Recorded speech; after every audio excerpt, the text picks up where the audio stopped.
Hello everyone and welcome back to Sonic Spinball for the Sega Mega Drive / Genesis. And in the last episode and that, what we did is we cleared through the first level, which was Toxic Caves, and now, oh boy, this is where the difficulty ramps up a hell of a lot. You thought the Toxic Caves was dangerous enough, you know, with all the toxic at the bottom that you could fall in and things.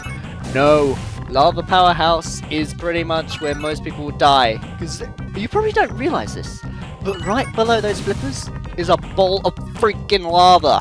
That means that you can easily die from that, you know? If you just miss like one bit of the flipper and that, you could lose the life, and that's it.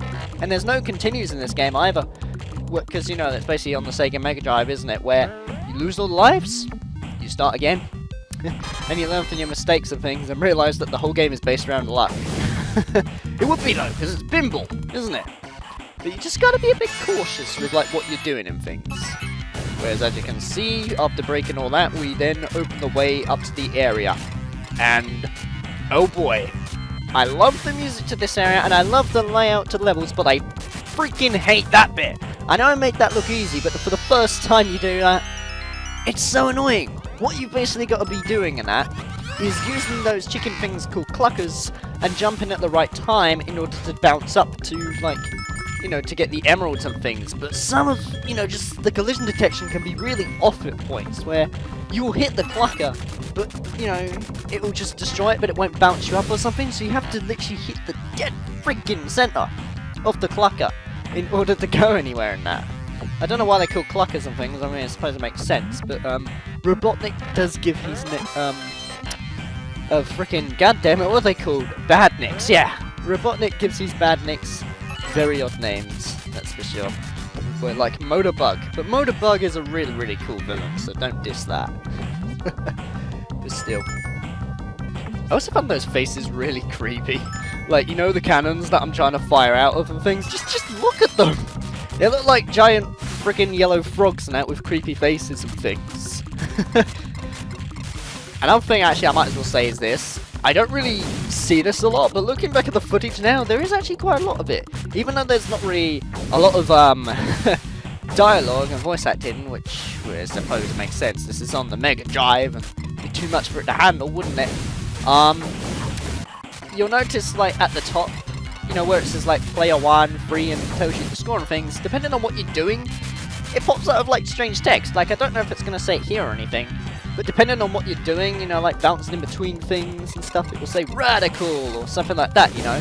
Just imagine if Sonic Heroes was just through subtitles. It reminds me of that, since Sonic Heroes had, oh my goodness, so much dialogue.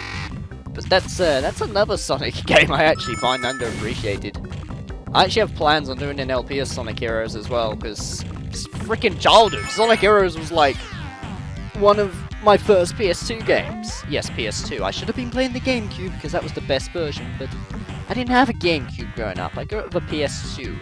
And while sure there were a couple of bugs and things, it was still playable. But the GameCube is definitely the definitive version, that's for sure.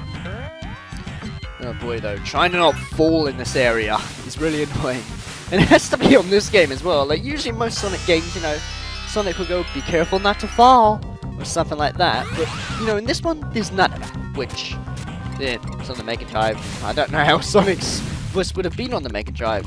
I mean, I suppose the closest he got to being on the Mega Drive was, you know, Sonic CD, where every time he got a life, he went, yeah! And that's it. That was the very first time he ever spoke in his life ever. Until Ryan Drummond came by and then voiced him in Sonic Adventure, which then swapped over to Jason Griffith, and now it's Roger Craig Smith at the moment, I believe. He's had like 3 different voice actors, this guy, I think. Or in fact, no, in the Adventures of Sonic the Hedgehog, what's it, he was played by Jaleel White, I believe. Who's from some kind of show. I don't know him stuff, but still, I know that he was from some show thing. He played Sonic the Hedgehog in that series and stuff like that. Oh, so there you go. There's like extra ball right there and things. No, just the text just comes up randomly at points, you know. Extra balls are really useful though. Hip hop, yeah. This is 1993 though, and this was the lingo back then, I guess. Or I don't freaking know. This game came out before I was born. Yeah, I had access to it somehow. Strange. Oh boy. Still. I think you can see though why I would not commentate over this live. There's just too much freaking chaos going on here, you know? I consider this like fast than like most other Sonic games and stuff. I mean, a Sonic game that I could usually commentate over casually and things would probably be like, you know, Sonic the Hedgehog 1, 2, 3, or 3 and Knuckles or something like that, you know? But this game, no. Anything can freaking happen, and it's most unexpected, and it's just, I don't know, it just doesn't work. Plus, also, my gameplay can get screwed up, because you gotta blimmin' concentrate what you're doing on this. Otherwise, things could go wrong, and that's a real pain in the bum, that's for sure. Also, I really don't like the physics to when you have to do stuff like this, because sometimes, you know, Sonic would just go up a hill and just not go up it properly or something, and also stupid things like that happen. I hit the edge of the thing and it caused me to bounce back.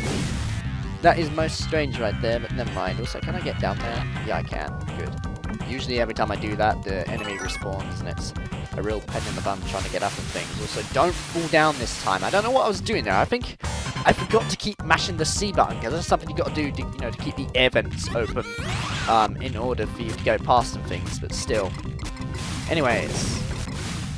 Let's see, so we're just gonna jump on these cluckers. I think you can see though, that's why I don't like this beat, you know. Just hit the beats and it just causes you to go back down again and things. It has to be literally the dead center where the thing is, if you want to go anywhere, unfortunately. Although I didn't realise this now, actually. I have all those Chaos Emeralds. If you want to know where they are, don't listen to my commentary, because I haven't talked about that frickin' once. Just watch the gameplay. And oh boy, this terrified me as a kid when I saw it for the first time. You dangle below, you know, above, sorry, there's a bit of lava and things, and you gotta get out, and there's a countdown before the thing breaks, and you have to get out quick. In other words, it's like the Great Escape or something, stuff like that, but still. Like an Indiana Jones moment, I guess. I don't know though, when I saw that, that was actually freaked me out a lot. Not the places where it scarred me for life or anything, but you know, just when I saw it, I was like, oh god. Yeah, I'm just playing some pinball action right here, and then suddenly that happens. I nearly fall to my doom, and I'm dangling over a bowl of lava from a high bit of metal rope thing. I don't know. That's gonna break or something in a minute. Oh boy. This was actually my first Sonic game ever, by the way. Like, I suppose I did like play Sonic the Hedgehog 1, I think, but I don't know. I think it was around like one of my cousins and things, and like it was only like for a bit. But the very first Sonic game that I properly owned and played was Sonic Spinball. Good thing too. While a lot of people hate it, I have a guilty pleasure of this game, which is why I'm LPing it to this day. Oh boy, though, this part. You have to like sort of like hit it at the right angle and wait for those air things to go down so you can jump through it, because when you hit those like grey bits over there and things, they can just drop down and just send you back to the bottom and things. And you have to take out those Eggman Robo heads, which look terrifying. I don't know how I wasn't freaked out by that. A lot of things in video games actually never really freaked me out as a kid, I know, it's weird. Like even when I played Sonic CD, and this was the USA version. You know the boss theme that everyone is freaking scared of and things? I just wasn't scared of that one for some reason. It didn't freak me out. Probably because I just thought it's Sonic and things, and I didn't really care much about the music and stuff like that. I just played a game and I'm like, you know, this is a ton of fun. I'm not like now where I just analyze video games with like, you know, the level design and freaking the music, the controls, and stuff like that, you know, what makes them good and things. I was just a stupid little kid, just having a fun time playing whatever. I mean, hell, I even remember being a kid, and I was freaking stoked for Sonic 06. And how wrong I was all those years ago, my goodness. That was like one of the reasons I wanted an Xbox 360, believe it or not. Because I didn't care. It was Sonic. That was like my main part of my childhood, Sonic. Anything with Sonic on it, I had to own in that. Which probably explains why, to this day, I pretty much own practically every Sonic game. In fact, I think the only one that I don't own at the moment is Sonic 06. A good thing too. But never mind. Also, wow, look at my score up there. I got like 23 million. Yeah, sorry about that. I had a bit of a quick interruption there and things, but I'm back now. Great, an interruption while in the freaking middle of a Mega Drive game as well. Good grief, how lucky can you get, eh? We're near the end of the boss though, that's for sure. Oh, in fact, no, we're done now. Fair enough, fine. Where after destroying all those robot heads, the over-the-top effect whenever a boss dies appears, which I love seeing this all the time. I don't know why, I just do. It causes slowdowns more on the Mega Drive. It's like, you know, you've really screwed up the debug mode of Sonic the Hedgehog 2. Because seriously, if you go over to the debug mode on Sonic the Hedgehog 2 and that can sometimes freeze the game. In fact, I did a video of that, I believe, called the Sonic the Hedgehog 2 bonus video, which was 3 years ago. Oh my god, I'm getting old. Here we are, though, with the second minigame, which is, this. The first one was, basically just you rescue the capsules and things, which I failed at, and I fail on this too, sorry. But at least I know what happens because I've seen what the endings are and stuff in my spare time, so you can know that, through just my explanations of things.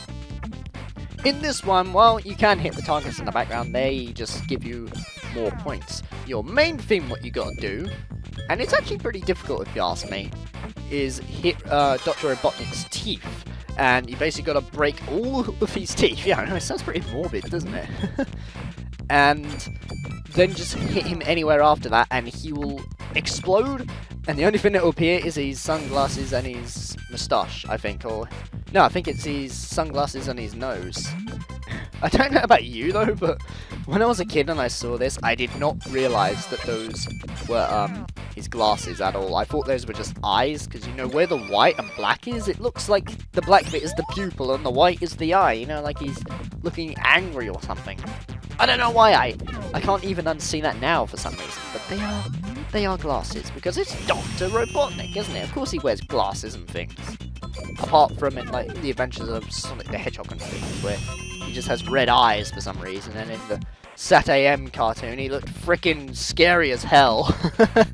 Not to mention his voice also was pretty sinister as well. So what the frickin' hell happened there? That was weird. The ball kinda just like got stuck in between those two things. Again, cheap shots like that, you know, it just bounces all over the place and it falls straight in the middle. You can't do anything about it, I'm afraid. I swear half the time I might as well just like skip these, because some of these can just be so unfair in places. Either that or I just suck. Maybe I'm playing this wrong. All I know is that I'm good at the actual pinball bits, but not the pinball itself with the mini-games. Which doesn't make any sense, but whatever. That's my mammy. Arrgh, apparently. I'm not going to read every bit of dialogue, though. I mean, it's freaking Sonic Heroes or anything. Oh boy. I like how Sonic's eyes, like, follow around the place, though. I don't know if you've noticed that. Ah, boy, and that's it.